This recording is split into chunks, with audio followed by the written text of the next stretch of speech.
Thanks again for joining us. And we're really excited to launch this new library resource, the Creative Aging in Libraries website. My name is Nathan. I'm the Director of Consulting and Capacity Building at Lifetime Arts, and I'm joined today by my colleague, Jacqueline Dumont, our Marketing Communications Manager.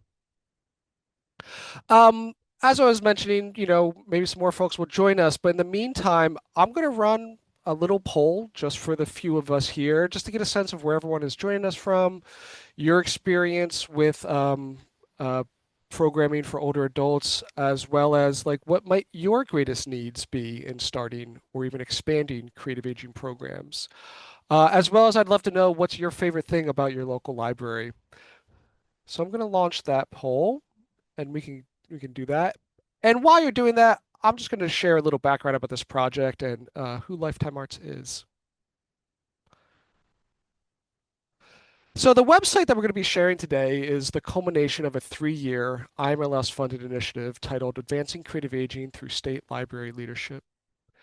This initiative was designed to strengthen older adult services in public libraries across Wyoming and Missouri by championing innovative older adult programs at state level and then building capacity of local library workers to offer creative aging programs.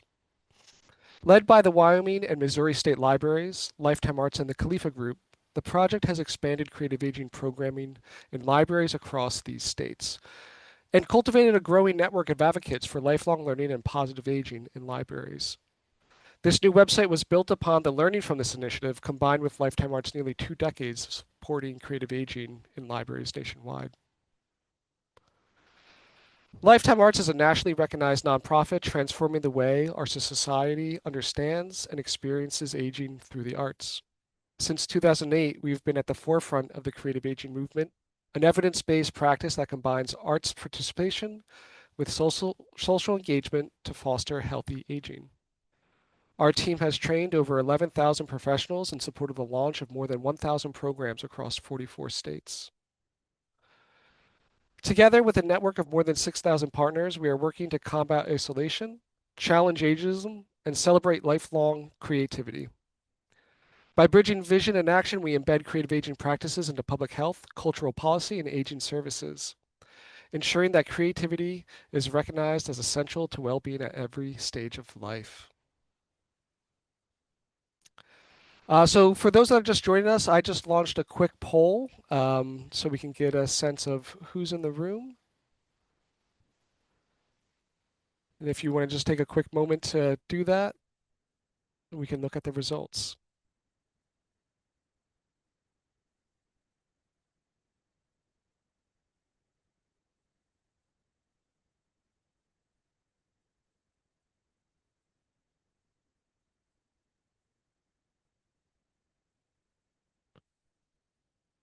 All right. So it looks like we have, Midwest and Northwest. We have representation there. I'm from the Northeast. Uh, we have split experience. Some people are currently serving older adults in library through the arts. Half aren't. And then in terms of need, everyone is interested about funding, and I think that's always going to be top of mind, top of list. How do we support these programs? Folks are looking for inspiration and examples of successful programs, learning about partnerships, interest in tools and instructions on implementation.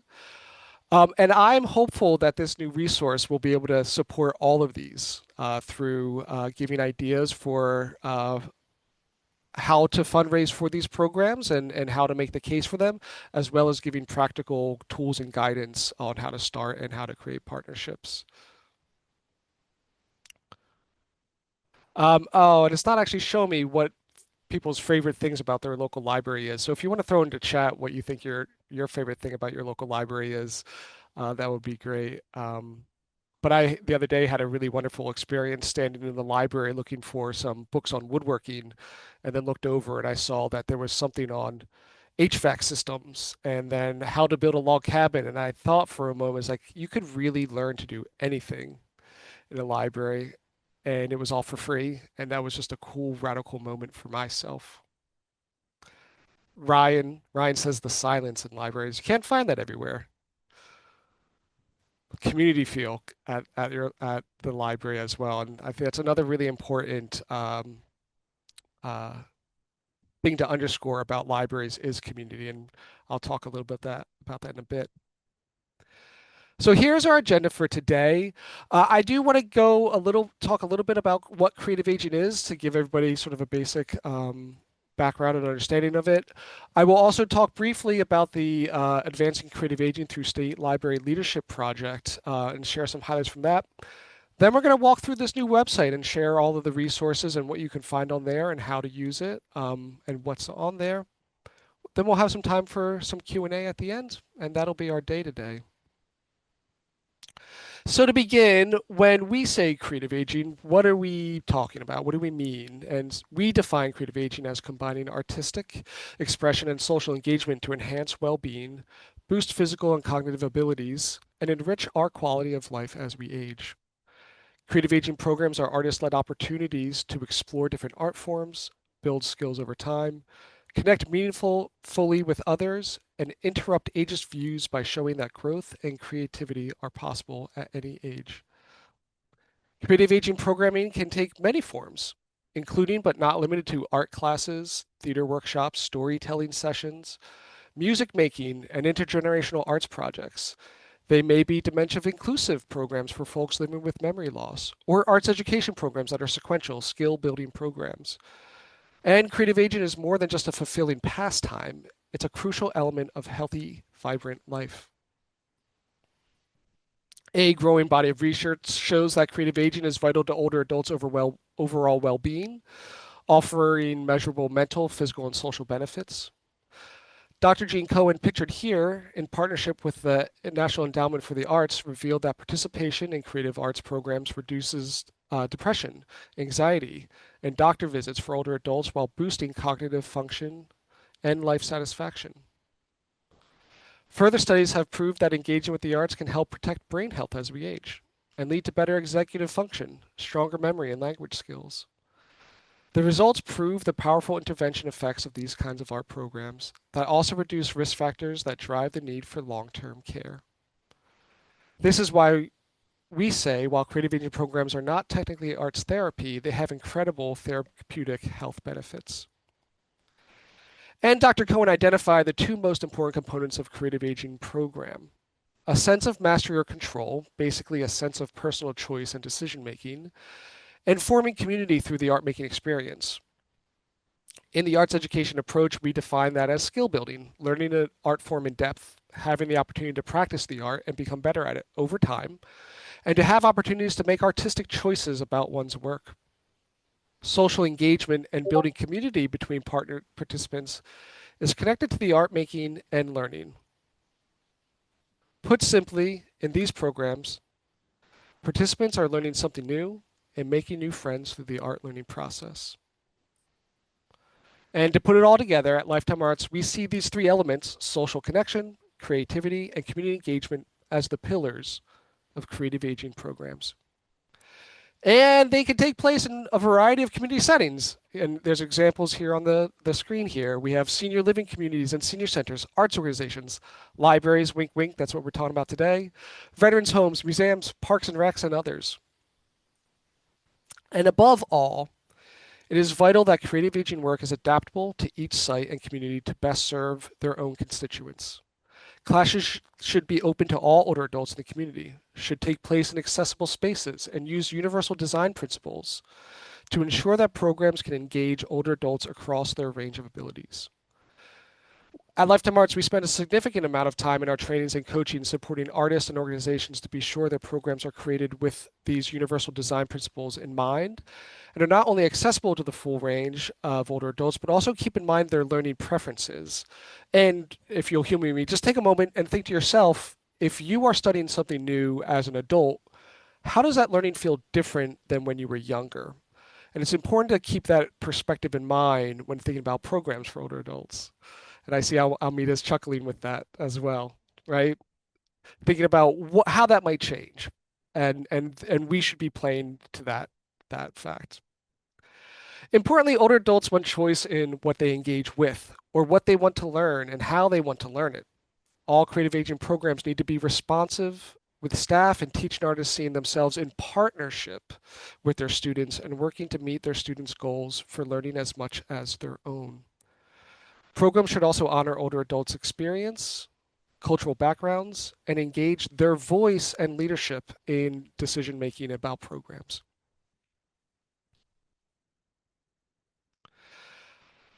So I'm going to transition in talking about this IMLS project. And so let's take a quick overview of what this project was. As I mentioned earlier, this was a 3-year IMLS initiative, and it was a partnership between the Wyoming and Missouri State Libraries, Lifetime Arts, and the Khalifa Group. Our overarching aim was to support leadership at the state library level in prioritizing the enhancement of older adult services in their libraries through these innovative programs. Together as a team, we explored the landscape of older adult services in their states and examined the issues that are currently facing libraries. And through that, we developed strategies for supporting local libraries in implementing creative aging programs and spreading awareness about the impacts, sort of state level. And to support this, to be able to do that, we provided professional development to local library workers. And we also found that people need to experience this work to understand it. There needs to be a demonstration. So we had a seed funding to seed programs at local libraries so people can experience the programs and see it to believe it. We also documented and evaluated the programs as we wanted to broadly share the results and the impacts of the work. And we hope that to continue to proliferate creative aging programs across the country. And in the same vein, we continue to hold a series of professional development webinars through InfoPeople, who is the education and training branch of Khalifa, to share this work and help other library workers beyond Missouri and Wyoming upskill to offer these programs. So speaking of documentation and evaluation, I'd like to share with you a video that was documented during this project. And in it, you'll hear directly from some of the state library folks from Wyoming and Missouri to talk about the initiative and the importance of creative aging in libraries, as well as you'll hear directly from some of the local library workers and the older adult participants about their experiences with their program.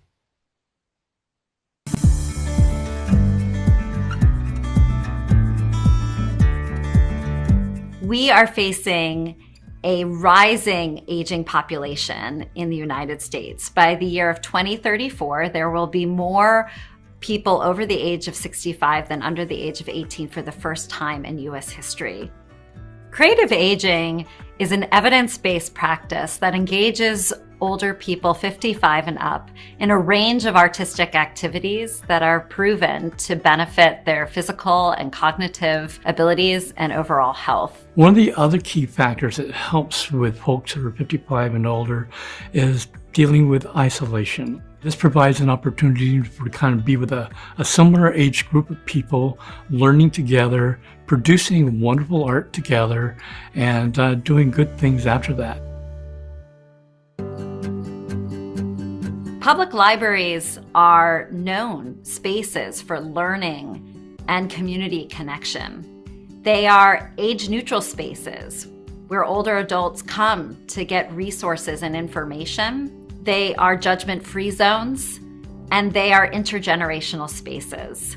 All of those ingredients make public libraries perfect partners for creative aging. Initially, we've been in 3 different kind of iterations with Lifetime Arts and implementing creative aging programs in Wyoming. This current one that we're involved in now is working also with the Missouri State Library and doing good things as like we did in Wyoming, also in Missouri. Also, we tried to build a community between the libraries across the state. So when Springfield was doing a program, we tried to get them in touch with Columbia, got in touch with St. Louis so that they kind of had their own community to work with each other, bounce ideas off each other, and just kind of grow together as a Lifetime Arts Missouri community. Typically, if we provide an art or a craft class, it's just a one-time course taught by a librarian. But this is different because it is 8 classes. It's taught by a professional, and there's a skill building component to it. So students attend 8 classes, and by the end, they've really mastered the skills of their art form. I have a wonderful librarian who has been at this class from day one. We meet up after every class and talk about what we could do next time. And so she's just there as a colleague and as a partner, as well as an enthusiastic student. So I couldn't ask for more. I've heard them say that this is a safe place for them. So that's a joy for me, is that we can create a moment in time where my students feel that they are excited to be alive. The best moments are the culminating events where the students are displaying their artwork, usually in our public gallery. People are proud to show the growth that they've experienced throughout the class. We all really bonded well and plan to continue to watercolor in the library as a group when the class is over. So we'll continue to grow our skills. Now I'm in my mid-60s and I feel there are so many opportunities in front of me, and this is one of them, and I'm glad I took it.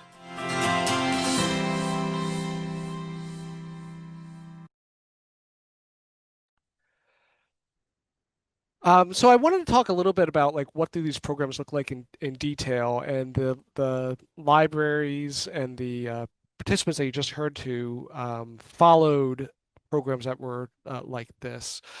So they were sequential learning programs that took place over time, as was mentioned, ideally over 6 to 8 sessions. Usually this happens once a week at the same time, in the same place, usually every week. We've seen some variety around that. You know, we've seen success with folks starting with 3 or 4 sessions and building over time to have more. But the idea is that you're meeting with the same group over time to build community and to learn some skills. Taught by a practicing teaching artist, ideally, generally not a volunteer, but someone who is skilled in developing sequential arts curriculum, where skills build upon the other, and the learning and practice of skills grow over time. And as we mentioned earlier, with that social engagement woven through the art learning and making process, it's a really critical part of this. It's not sort of casual chatting, but really the teaching artist is facilitating connections being made in the class through the art making. Each classes they're generally a minimum of 90 minutes, allowing that time to develop those skills and form social bonds, right? So you have to be able to have time to instruct, you have to have time to be able to practice and apply the learning, and you also have to have that time to, build those community connections. I will mention, it's really funny, at first, some people are like, oh, 90 minutes, that's a long time for a program. But then what we often hear is that it's not enough time. People want more. And once you sort of get hooked, let's make art and do it all day long kind of thing. All of these programs included a planned culminating event, which you heard in that video, to share the work created with friends and family and other community members. And really it is a sharing of the work that is appropriate for the art form. So if it's the visual arts, we had art exhibitions. If it was poetry, there would be poetry readings. There could be performances of music or theater. Really any kind of sharing that is connected to whatever was learned. And this is an opportunity to bring people in to the public, to share with friends and family what was accomplished and celebrate that. But it also really does raise the visibility of older adults creating art in community.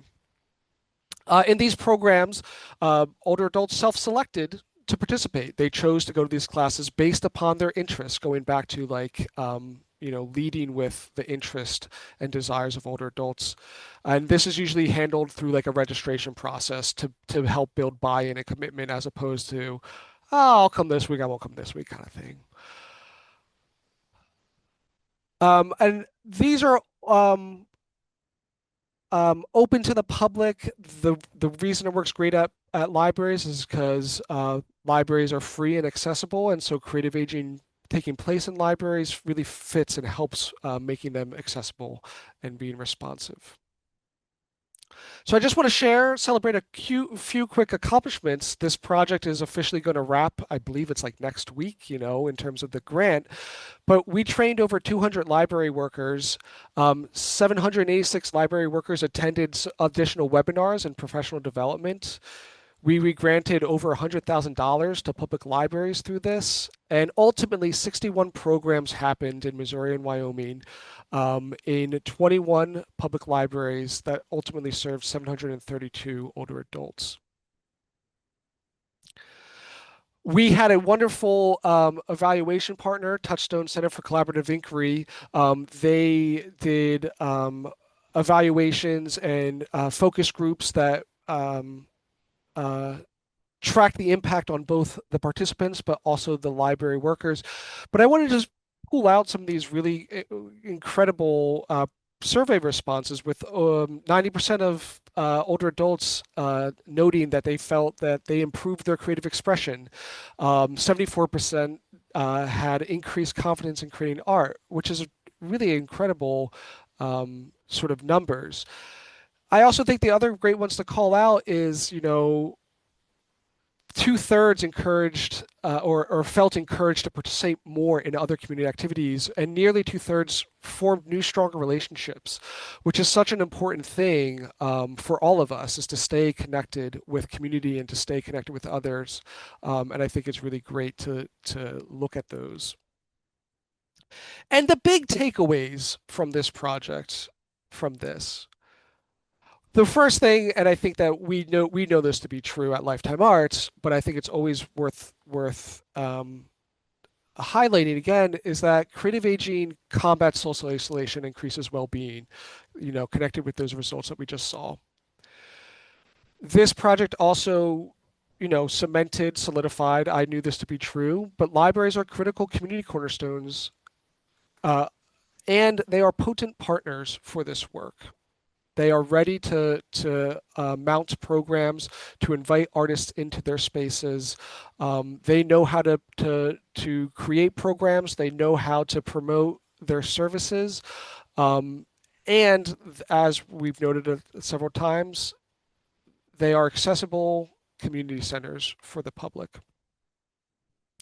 And the last really interesting takeaway was that in a time where libraries have been under attack for things like book bans or other things, Creative Aging Program is a really positive message for libraries that allows them to reconnect with older adults in their community. And this has been a sort of rallying thing that we've learned through this as a real positive opportunity for libraries to engage with. Which is why we're really excited to share this resource with all of you. So I'm going to turn it over to Jacqueline, who's going to give us a screen share of the website, and we'll talk a little bit about these different resources that are in here. Thank you, Nathan. All right, hang tight as we switch gears. All right. Okay, so before we walk you through the website structure and resources, I did just want to reemphasize what Nathan has already shared, that this website was built from a very successful 2-year project, but it's also meant to serve as an evergreen, evolving resource for all libraries who visit it. So we'll continue to add more stories, more resources and tools as we continue to work with libraries and share their own impact. So stay tuned as we continue to add more resources to the site.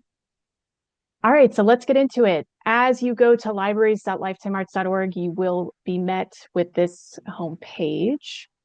It includes, as you will see, many ways to access our resources page, which we will get to in a minute. But right now, I'm just going to run through a little bit of the content that's on this homepage and how to navigate. So as we scroll down, you'll see that we have a very clear definition of what creative aging is. And this is pulled directly from our website, as what Nathan shared earlier in the presentation. I do just want to scroll back up real quickly to the top navigational menu, because we also link to our What is Creative Aging page on our home website. which provides more terminology research and resources on the health and social benefits of creative aging and how to make the case. As we keep scrolling down, we explain why creative aging matters, especially in libraries, and how creative aging benefits libraries. We have some project statistics, which we have shared in the presentation on the two-year project. And as we've shown as well, we have the documentary style video of older adults and library leaders sharing their experience in the programs documented in Missouri and Wyoming. We have powerful testimonials from these folks as well. And that is our homepage, very simple, showing the impact of the project. What's extremely helpful for you guys is to see the resources page. So we'll get into Explore Our Resources. This takes you to our resources that are housed on this website. So I'm going to briefly introduce what's on this page, just go through the content, and then I'm going to pass it to Nathan, who will explain these resources in a bit more detail and how they can actually support you. But first, let's just go through the layout of the page. So you'll see the very top 3 boxes contain tools and guides, case stories and blogs, and creative aging resources. So first and most importantly, we have our free Getting Started guide, which I will show you in a minute with Nathan's presentation. It's free and downloadable. It's a step-by-step guide in planning, funding, and running creative aging programs in your library. It also includes strategies in working with teaching artists and strengthening your library's role in the community. Of course, storytelling and case making is a powerful way to show impact. So in addition, we've compiled a series of case stories and blog posts that offer an inside perspective from library workers and teaching artists who have led creative aging programs in Wyoming and Missouri. In these 2 case stories, we also include key insights and practical advice from these library workers and teaching artists. Lastly, we have linked to research evidence and other healthy aging resources directly from our own website, as well as our resource hub, the Creative Aging Resource. These are really useful tools in making the case for creative aging using data and research. Underneath, in our final section on this page, we have recordings. We have recordings of our 2-part webinar series delivered in collaboration with our project partners over the last 2 years. So these are especially helpful to hear insights from Lifetime Arts experts, Khalifa's Info People, David Shea from Touchstone Center, as well as library workers and teaching artists. These are pulled from YouTube, as you can see, and also Vimeo. All right, so this was a lot of information on one page. So I'm going to pass it to Nathan again, as we can now walk through these in a bit more detail. Yeah, so thanks, Jacqueline. Let's first pop up that Getting Started guide, as I think that this is sort of the crown jewel of this website, as this has a really blow-by-blow step on how to get started. If this is completely new to you, what are the steps that go into a creative aging program? Similar to what I explained, like what are the components, but then also how to make it responsive. What do I do first? And this is a really great tool for libraries, again, who know how to do programming, but just need some guidance on how to do this. So as Jacqueline sort of mentioned, this will give an introduction. It gives all those things again, that sort of boilerplate. What is creative aging, to give everyone that sort of understanding of what it is. But then if you go down more,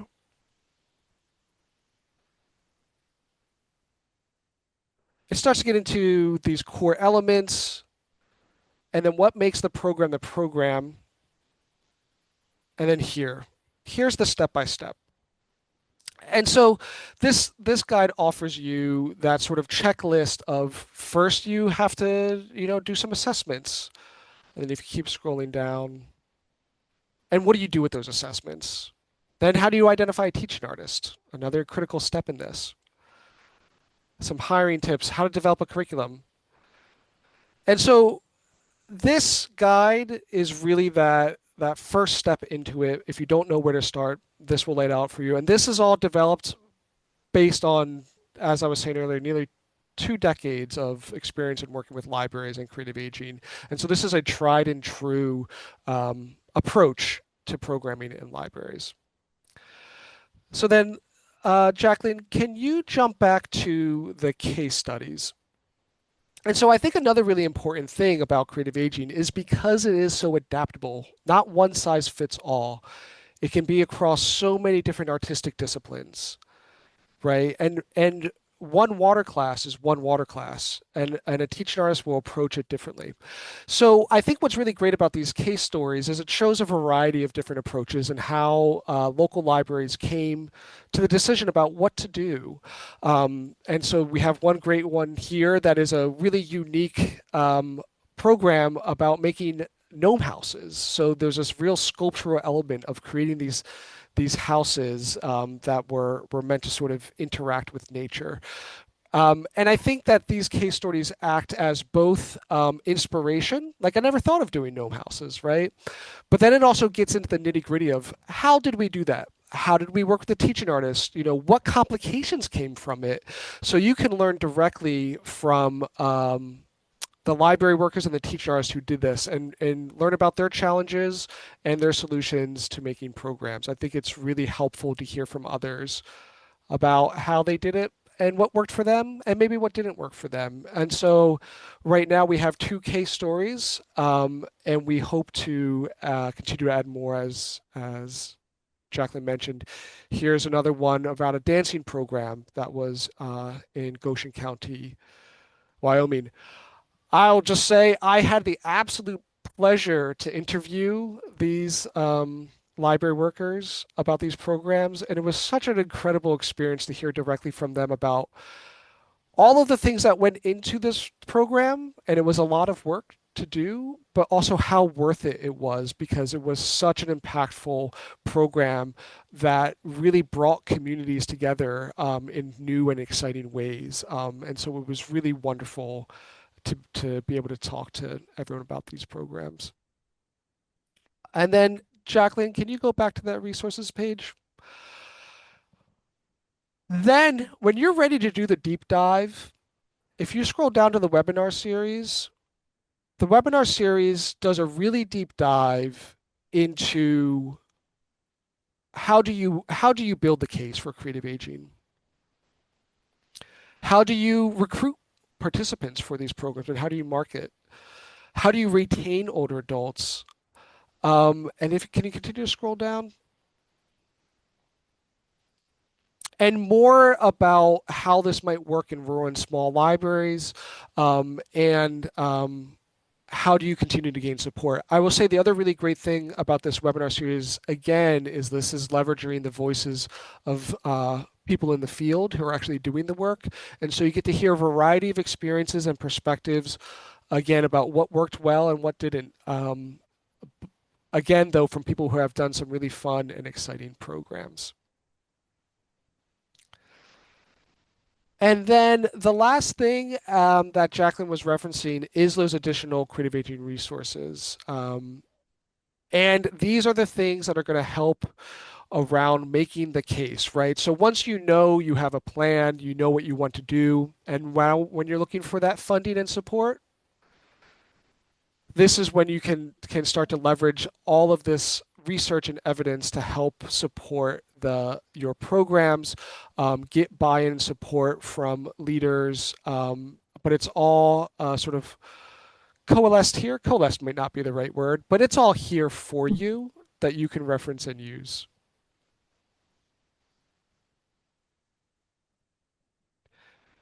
And did we cover all the resources?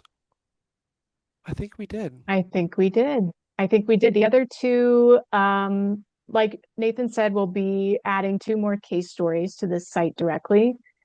These other 2 are actually blog posts pulled directly from our websites, which are a little bit more story-esque, narrative-driven with some older adult photography and artwork and experiences themselves. So that's more resources you can explore on our website as well. And so Maybe. our hope for this website is that library workers can pick this up and get started on their own.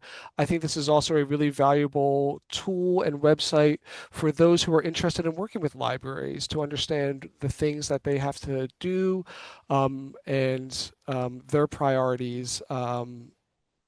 And so I hope that you all who are joining us are able to look at the website and use the tools and resources.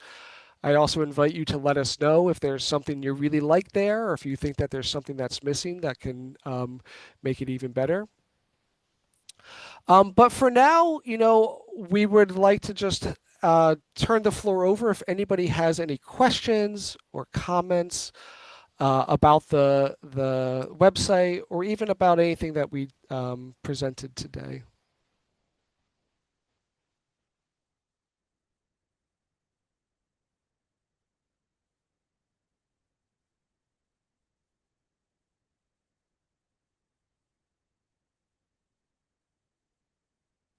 I just want to say I'm excited about the series, the videos. I'll be going through each one of them. I started an adult program here using art, but definitely the creative aging is the next step I want to take for sure. So thank you for those, because I'll be going through all of them. You're very welcome, Kathy. And I am in a lot of them, so you'll get to see more of me. And I think they're great. I think they're really good, and they're great because of all of those voices of library workers in there. But yes, I think they're really great content in there. So I'm glad you're excited. Amita. Yes. Do we have links to get to the site? Yes, we do. That was probably in the email. And we're going to share them again, but I can also share them right here, and I'll throw them in the chat as well. Great.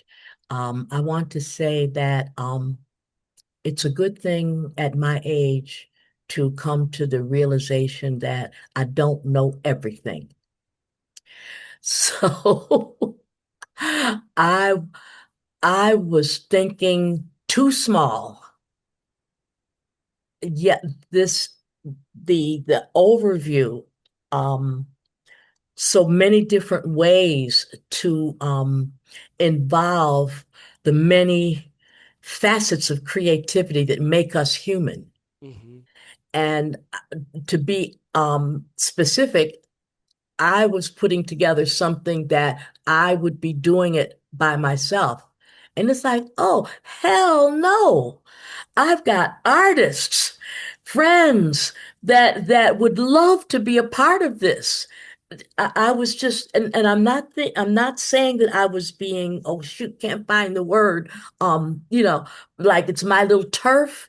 I've always been open, inclusive for everything that I do. And now this is another avenue for other artists that I know who have great credentials, teaching and professional, doing their work and everything. And it's like we'll make a little family and then put it out into the community. And I was thinking, oh, I'll do it in one library. No, because the libraries love me, so I can do it in so we can do it in a lot of different places. This is why, Nathan, that's why I said, I got to talk with you. Jacqueline, I got to talk with you. I didn't understand. I thought I was just over here in my little corner and just trying to put something together from scratch. And it's like, no, you got a team. You've got other people who do this, and we do this all together. And who will benefit? The entire Monroe County here in Western New York, Monroe County, Rochester, and oh shoot, shut up, Almeda. I'm just so excited. I am so excited because it's bigger and it's richer and it's fuller, and I don't have to do it all myself. I got a team. That's right. Two Oh, things. What one, we're always learning, right, Almeda, right? yes, Lifelong learning, right? And if we've learned it yes. all, I don't know what that means. Thank And you. then And when you helped me with the November symposium that I did, Season for Silver and Other Memory Stories, and I was like, okay, now I have to go over here and fix everything. And it's like they said we here for you. Oh, I have to hear it twice. well, and I hear it. I think the Thank other you. thing, you're very welcome. And I think the other thing that you're pointing out, and I think this is the wonderful thing about creative aging is that there's not one right way to do this. There's not it's an approach, Yes. right? And I think that exactly that. It can be a team. We can do it together. We can make Yes. this in partnership and it's stronger when we do it in partnership. So thank you, Amita, and Oh, you're welcome. I see this as a partnership with creative aging and this mini partner, not mini, but subsidiary partnership of the artists and the libraries here where I live. I'm like, oh my goodness, I've been sleeping on this. I'm sitting over thinking, I gotta fix this, gotta do this, I gotta do this. No, the crumbs are there. Follow it, Hansel and Gretel.